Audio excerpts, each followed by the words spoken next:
નમસ્તે વિદ્યાર્થી મિત્રો, ભારતની વિદેશ વ્યાપાર નીતિના તબક્કાઓ આ પ્રશ્ન આપણે અધૂરો છે જે આજે આપણે પૂર્ણ કરીએ.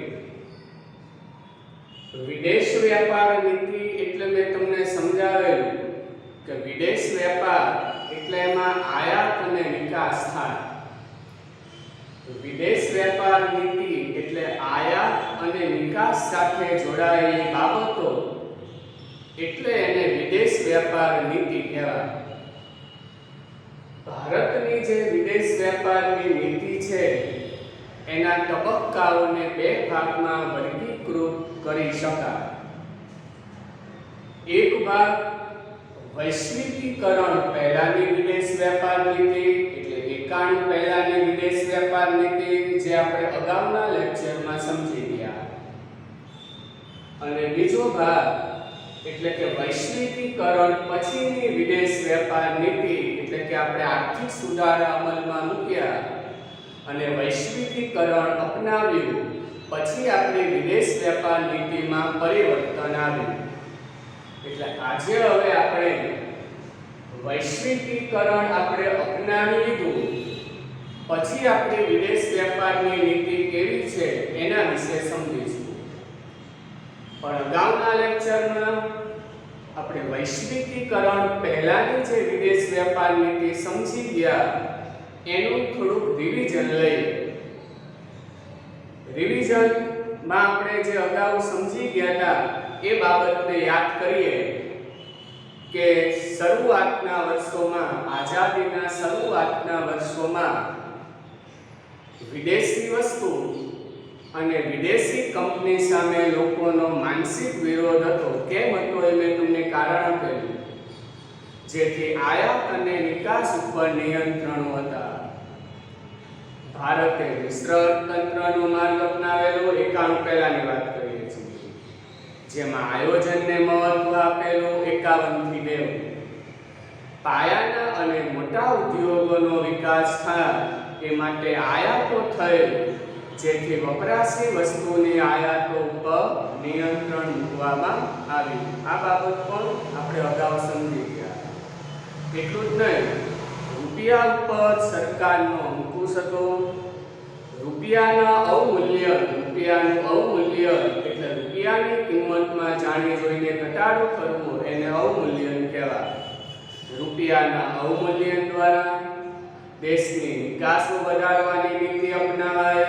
અવમૂલ્યનથી નિકાસ વધે આવું મેં તમને સમજાવ્યું. પણ અવમૂલ્યનથી આયાતો મોંઘી થઈ એટલે જે લેણ દેણની તુલા હોય એમાં એક બાજુ આયાત અને બીજી બાજુ નિકાસની નોંધ થાય. એટલે લેણ દેણની તુલામાં શું થયું તો કે ખાધ ઊભી થઈ. આપણે અવમૂલ્યન કર્યું એટલે નિકાસો વધી પણ આવક ઓછી વધી. બીજી બાજુ આયાતો મોંઘી થઈ એટલે આયાત એટલે ખર્ચ વધી. એટલે નિકાસ ઓછી થઈ એટલે આવક ઓછી થઈ. આયાત વધુ થઈ એટલે ખર્ચ વધી ગયો. એટલે આવક કરતા ખર્ચ વધી ગયો એટલે લેણ દેણની તુલામાં ખાધ ઊભી થઈ. એ ખાધને દૂર કરવા માટે આપણે આયાત અવેજીકરણની નીતિ અપનાવી. આયાત અવેજીકરણ એટલે શું તો આપણે સમજાવેલું કે જે વસ્તુની આયાત થતી હોય એની અવેજીમાં લઈ શકાય એવી વસ્તુનું ઉત્પાદન દેશમાં કરવું. એનાથી શું થાય તો કે આયાતો ઘટે એટલે કે ખર્ચ ઘટે તો લેણ દેણની તુલામાં જે ખાધ છે એ ઘટાડી શકાય, દૂર કરી શકાય. આટલું આપણે સમજી ગયા હતા. હવે આપણે વિદેશ વ્યાપાર નીતિનો બીજો તબક્કો આજે સમજીએ. વૈશ્વિકીકરણ પછીની વિદેશ વ્યાપાર નીતિ. 1991માં આપણે આર્થિક સુધારા અમલમાં મૂક્યા. 95માં આપણે વિશ્વ વ્યાપાર સંગઠનના સભ્ય બન્યા. એટલે આપણે વિદેશ વ્યાપાર નીતિમાં ઘણું બધું પરિવર્તન આવ્યું. બરાબર. તો વૈશ્વિકીકરણ આપણે અપનાવી લીધું. એ પછી આપણે વિદેશ વ્યાપાર નીતિ કેવી છે એના વિશે આપણે આમાં સમજવાનું છે. એક એક પોઈન્ટ આપણે સમજતા જઈએ. પહેલો પોઈન્ટ 1991 થી ભારતે આર્થિક નીતિઓમાં પરિવર્તન કર્યું. 1991 માં આપણે જે આર્થિક નીતિમાં પરિવર્તન કર્યું એને કયા નામથી ઓળખવામાં આવે છે? તો કે આર્થિક સુધારા. ઉદારીકરણ, ખાનગીકરણ અને વૈશ્વિકીકરણ. એટલે 1991 થી ભારતે પોતાની આર્થિક નીતિમાં પરિવર્તન કર્યું. એટલે કે 24મી જુલાઈ 1991 ના રોજ આપણા દેશમાં ઉદારીકરણ, ખાનગીકરણ અને વૈશ્વિકીકરણને અમલમાં મૂકવામાં આવ્યા. એને મહત્વ આપવામાં આવ્યું. એટલા માટે એમ કહી શકાય કે આર્થિક નીતિમાં આપણે 1991 થી પરિવર્તન કર્યું. કેવા પરિવર્તનો એ આપણે ક્રમશઃ સમજતા જઈએ. મુક્ત વિદેશ વ્યાપાર નીતિને મહત્વ આપ્યું. ખાસ સમજો. 91 પહેલા આયાત નિકાસ ઉપર નિયંત્રણો હતા. 91 પહેલા જે આપણે અગાઉ સમજી ગયા. પણ વૈશ્વિકીકરણ આપણે અપનાવી લીધું એટલે આપણી વિદેશ વ્યાપાર નીતિ છે એને મુક્ત બનાવવામાં આવી. એટલે કે આયાત અને નિકાસની બાબતમાં સરકારના જે નિયંત્રણો હતા એ સરકારે ઓછા કરી નાખ્યા. સરકારી નિયંત્રણો ઓછા થયા એટલે એને મુક્ત કહેવાય. એટલે 1991 પછી આપણે મુક્ત વિદેશ વ્યાપાર નીતિ અપનાવી. એટલે દુનિયાના અન્ય દેશો સાથે આપણે વધુને વધુ પ્રમાણમાં આયાત નિકાસ કરીએ છીએ. આયાત નિકાસ માટે સરકારના જે નિયંત્રણો હતા એ નિયંત્રણો ઓછા થઈ ગયા. એટલે એને મુક્ત વિદેશ વ્યાપાર નીતિ કહેવાય. રૂપિયાને મુક્ત કરાયો. સમજી ગયા આપણે. 91 પહેલા રૂપિયા ઉપર સરકારનો અંકુશ હતો. પણ 1991 માં આપણે આર્થિક નીતિમાં પરિવર્તન કર્યું. એટલે કે ઉદારીકરણ, ખાનગીકરણ અને વૈશ્વિકીકરણને આપણે મહત્વ આપ્યું. એટલે રૂપિયાને મુક્ત કરાયો. રૂપિયાને મુક્ત કરાયો એટલે દેશના આર્થિક સંજોગો અનુસાર. ખાસ ધ્યાન આપજો. રૂપિયાનું મૂલ્ય એ બદલાતું રહે છે એટલે એને રૂપિયાને મુક્ત કરાયો એમ કહેવાય. એટલે કે રૂપિયા પર હવે સરકારનો અંકુશ નથી. આજે $1 બરાબર 73 રૂપિયા થઈ ગયા. સરકારનો કોઈ અંકુશ નથી. અમુક વર્ષો પહેલા $1 બરાબર 60 રૂપિયા, 55 રૂપિયા ભાવ હતો. આજે 73 રૂપિયા થઈ ગયો. રૂપિયા ઉપર સરકારનો 91 પછી કોઈ અંકુશ નથી.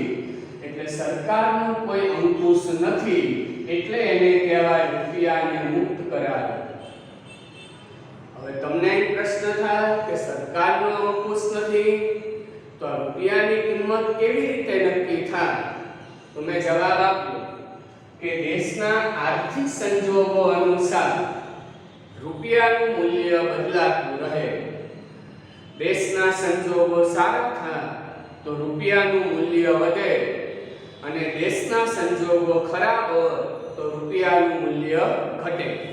દાખલા તરીકે મેં તમને કીધું કે અમુક વર્ષો પહેલા $1 બરાબર 60 રૂપિયા હતા.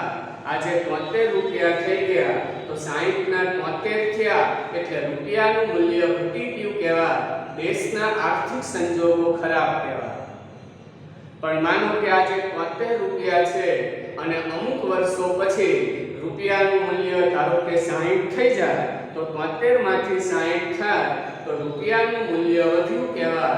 અને રૂપિયાનું મૂલ્ય વધે એટલે એનો અર્થ એવો થાય કે દેશના આર્થિક સંજોગો એ વધુ સારા થયા. બરાબર. તો રૂપિયાને મુક્ત કરાયો એનો મતલબ કે રૂપિયા ઉપર સરકારનો કોઈ અંકુશ નથી. દેશના આર્થિક સંજોગો અનુસાર રૂપિયાનું મૂલ્ય બદલાતું રહે. આનો અર્થ એ કે દેશના આર્થિક સંજોગો સારા હોય તો રૂપિયાનું મૂલ્ય વધી જાય અને આર્થિક સંજોગો જો ખરાબ હોય તો રૂપિયાનું મૂલ્ય ઘટી જાય. એનું મેં તમને ઉદાહરણ પણ આપ્યું. પછીનો પોઈન્ટ, આયાત નિકાસ પરવાના સરળ બનાવ્યા. અગાઉ આવી ગયું. પરવાના એટલે લાયસન્સ, પરવાના એટલે સંમતિ, પરવાના એટલે મંજૂરી. શેનું લાયસન્સ મેળવવાનું? તો કે આયાત અને નિકાસનું. આયાત કોને કહેવાય? તો કે અન્ય દેશમાંથી વસ્તુ મંગાવવામાં આવે તો એને આયાત કહેવાય. નિકાસ એટલે અન્ય દેશમાં વસ્તુ મોકલવામાં આવે તો એને નિકાસ કહેવાય. એટલે અહીંયા એમ કહે છે કે વસ્તુની આયાત કરવાનું લાયસન્સ, વસ્તુની નિકાસ કરવાનું લાયસન્સ મેળવવાની જે પદ્ધતિ હતી એ 91 પછી સરકારે સરળ બનાવી દીધી. એટલે સરકારે પરવાના પદ્ધતિ સરળ બનાવી એટલે આયાત અને નિકાસ એ વધુ પ્રમાણમાં થવા લાગી. 91 પહેલા પરવાના પદ્ધતિ બહુ સરળ નહોતી, મુશ્કેલ હતી. સરકાર લાયસન્સ જ આપતી નહીં એટલે આયાત નિકાસ થતી નહીં. પણ 1991 માં આપણે આર્થિક નીતિમાં પરિવર્તન કર્યું એટલે વધુને વધુ આયાત નિકાસ થાય એટલા માટે સરકારે આયાત અને નિકાસ માટે લાયસન્સ મેળવવાની, પરવાના એટલે લાયસન્સ મેળવવાની જે પદ્ધતિ હતી એ સરળ બનાવવામાં આવી. છતાં ક્રૂડ ઓઇલ એટલે પેટ્રોલિયમ પેદાશ અને ક્રૂડ ઓઇલ કહેવાય. ખાદ્ય તેલ, રસાયણ એટલે કેમિકલ, આવી વસ્તુની આયાતો ઉપર હજુ પણ અંકુશ રાખવામાં આવ્યો છે. એમાં ખાસ કરીને ક્રૂડ ઓઇલ એની આપણે વધુ પ્રમાણમાં આયાત કરવી પડે છે. તમને ખ્યાલ હશે પેટ્રોલિયમ પેદાશ એ આપણા દેશમાં બહુ છે નહીં. લગભગ વર્ષે આપણે 70% ક્રૂડ ઓઇલની આયાત કરવી પડે છે કારણ કે આપણી પાસે છે જ નહીં. તો તમને અહીં એવો પ્રશ્ન થાય કે 70% ક્રૂડ ઓઇલની આપણે આયાત કરીએ છીએ તો અંકુશ કેવી રીતે? તો કે આપણે ક્રૂડ ઓઇલની જરૂરિયાત વધારે છે. 30% જેવું ક્રૂડ ઓઇલ એ આપણા દેશમાંથી ઉત્પન્ન કરીએ છીએ આપણે અને 70% આયાત કરવું પડે છે કારણ કે ઉદ્યોગોની સંખ્યા વધી ગઈ, વાહનોની સંખ્યા વધી ગઈ એટલે ક્રૂડ ઓઇલ, પેટ્રોલિયમ પેદાશની માંગ વધી ગઈ એટલે સરકાર હવે એના ઉપર જોઈએ એવું નિયંત્રણ રાખી શકતી નથી. એટલે હવે આપણે 70% જેવું ક્રૂડ ઓઇલ એની આયાત કરવી પડે છે. બરાબર? તો ક્રૂડ ઓઇલ, ખાદ્ય તેલ, રસાયણ, કેમિકલ જેવી વસ્તુઓની આયાતો ઉપર કે સરકારે અંકુશ મૂકેલો છે. પછીનો પોઈન્ટ, ખાનગીકરણ અને પ્રત્યક્ષ વિદેશી મૂડીરોકાણને છૂટ આપવામાં આવી. સમજી ગયા ખાનગીકરણ કોને કહેવાય?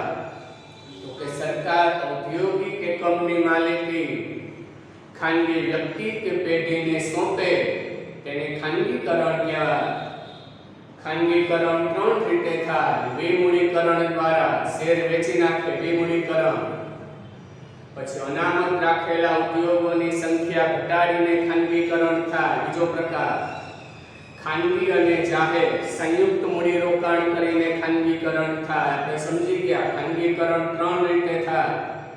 પહેલી રીત વિમૂડીકરણ દ્વારા, જેમાં સરકાર શેર વેચે, પોતાનો હિસ્સો વેચે. બીજું ખાનગીકરણ તો કે અનામત રાખેલા ઉદ્યોગોની સંખ્યા 18 થી ઘટાડીને 3 કરે, આવી રીતે ખાનગીકરણ.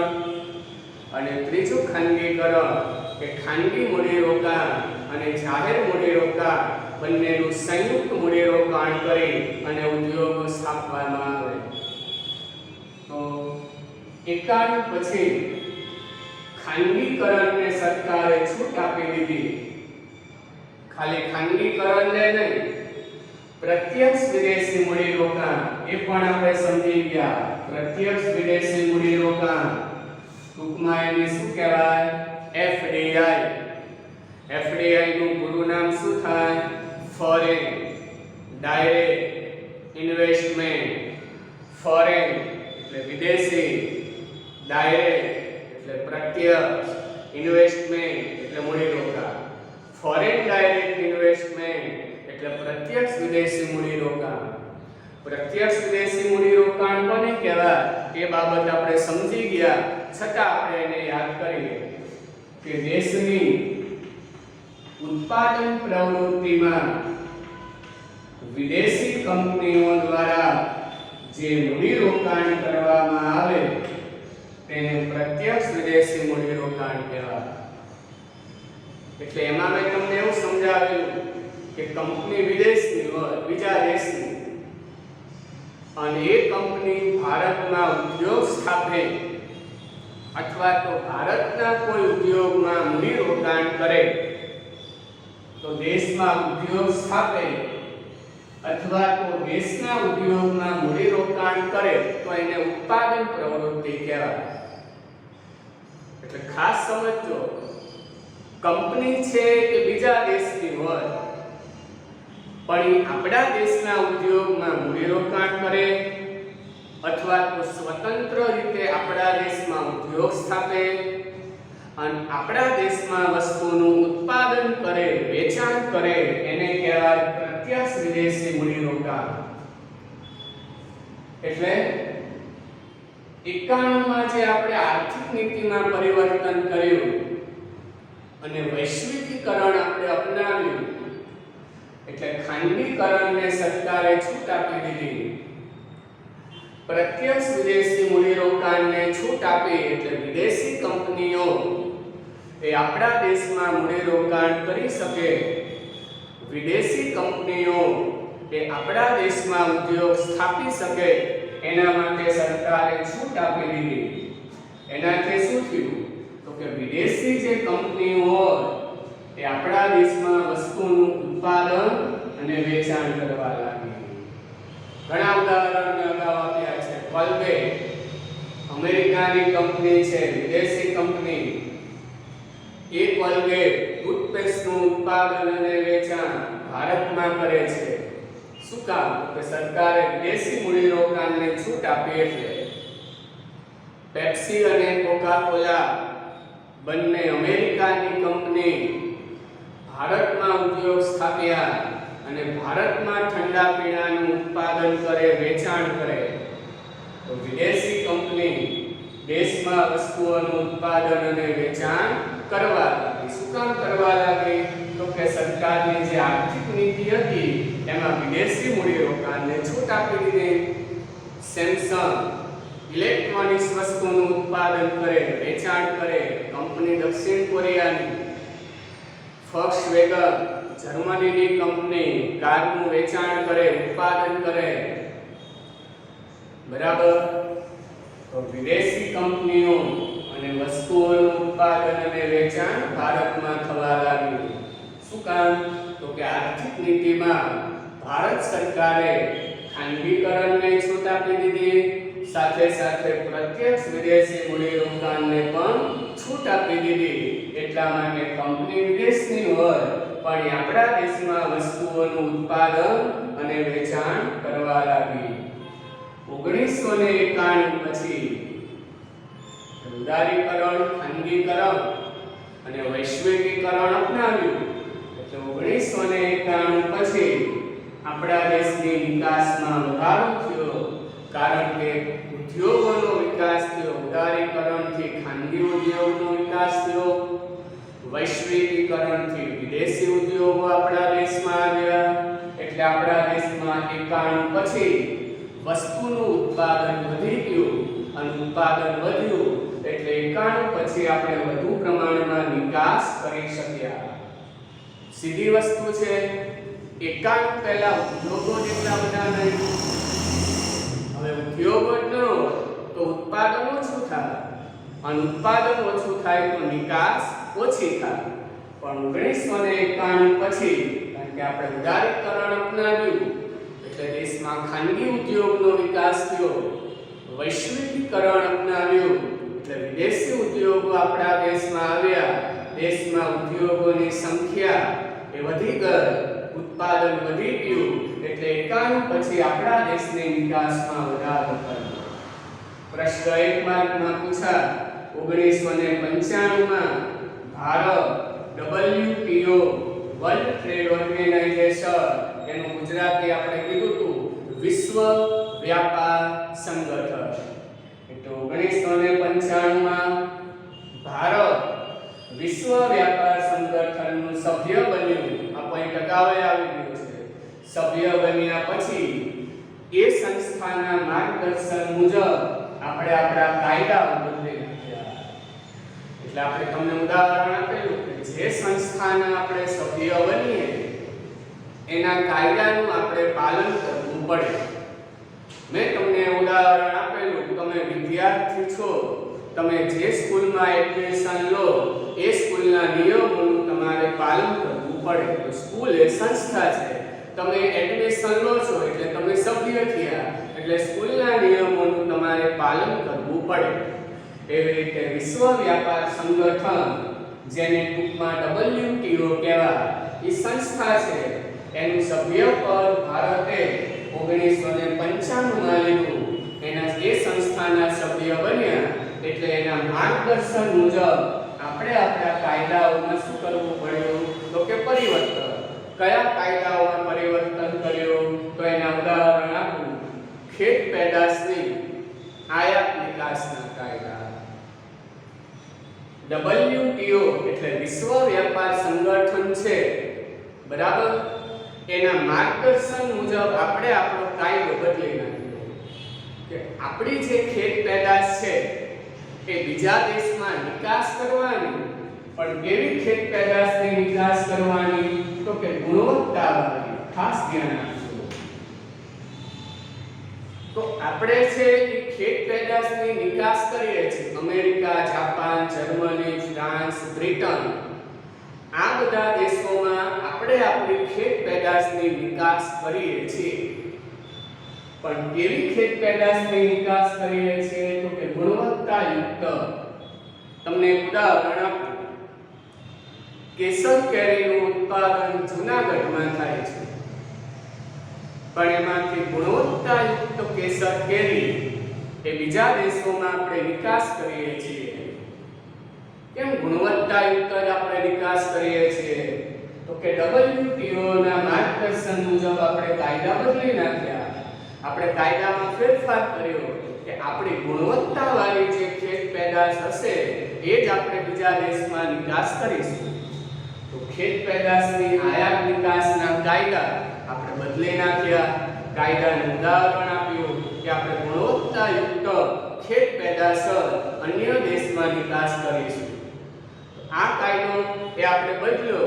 શા માટે બદલી નાખ્યો તો કે વિશ્વ વ્યાપાર સંગઠનના માર્ગદર્શનને ધ્યાનમાં રાખી આપણે આ કાયદો બદલી નાખ્યો.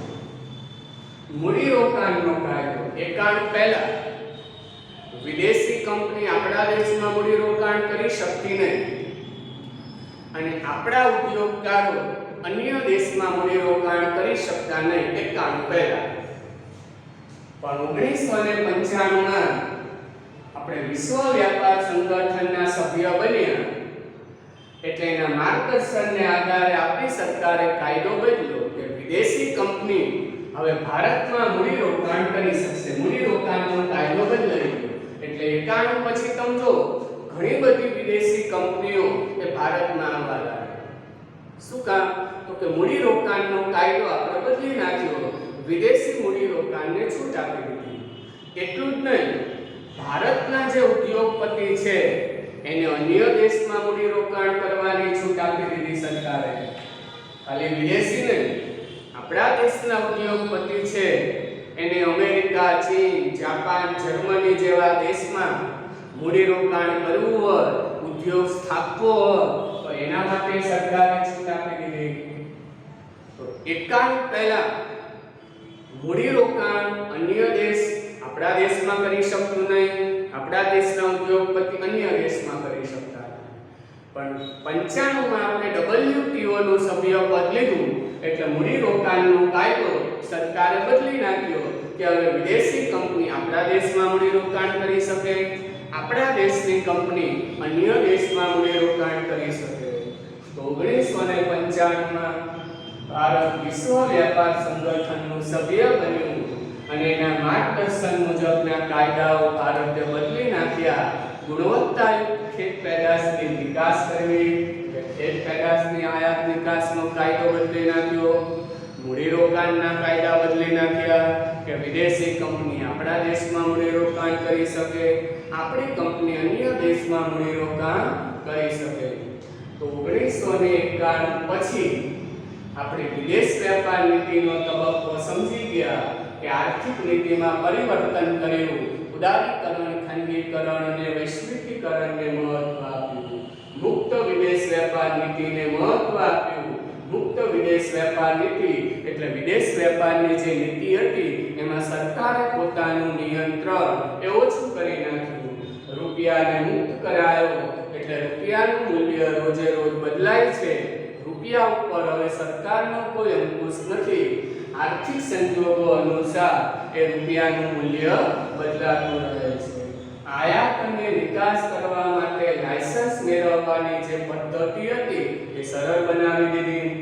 છતાં ક્રૂડ ઓઇલ, ખાદ્ય તેલ અને રસાયણ એટલે કેમિકલ જેવી વસ્તુની આયાતો ઉપર એ અંકુશ રાખવામાં આવ્યો છે. ખાનગીકરણને છૂટ આપી 91 પછી, પ્રત્યક્ષ વિદેશી મૂડીરોકાણને છૂટ આપી દીધી એટલે વિદેશી કંપનીઓ આપણા દેશમાં જ વસ્તુનું ઉત્પાદન કરવા લાગી અને વેચાણ કરવા લાગી. 91 પછી દેશમાં ઉદ્યોગોની સંખ્યા વધી ગઈ, ઉત્પાદન વધી ગયું એટલે દેશની નિકાસોમાં વધારો થયો. 1995માં વિશ્વ વ્યાપાર સંગઠનનું આપણે સભ્યપદ લીધું અને એના કાયદાઓનું આપણે પાલન કરતા થયા. કયા કાયદા આપણે બદલી નાખ્યા? તો કે ખેત પેદાશની આયાત નિકાસને લગતા કાયદા એ આપણે બદલી નાખ્યા. મૂડીરોકાણને લગતા કાયદા એ આપણે બદલી નાખ્યા. તો અહીંયા આપણો આ પ્રશ્ન એ પૂર્ણ થયો. વિદેશ વેપાર નીતિના તબક્કા એને બે ભાગમાં વર્ગીકૃત કરી શકાય. વૈશ્વિકીકરણ પહેલાની વિદેશ વેપાર નીતિ અને આજે આપણે સમજ્યા વિદેશ વેપાર નીતિ. નવો પ્રશ્ન એ આપણે પછીના લેક્ચરમાં સમજીશું.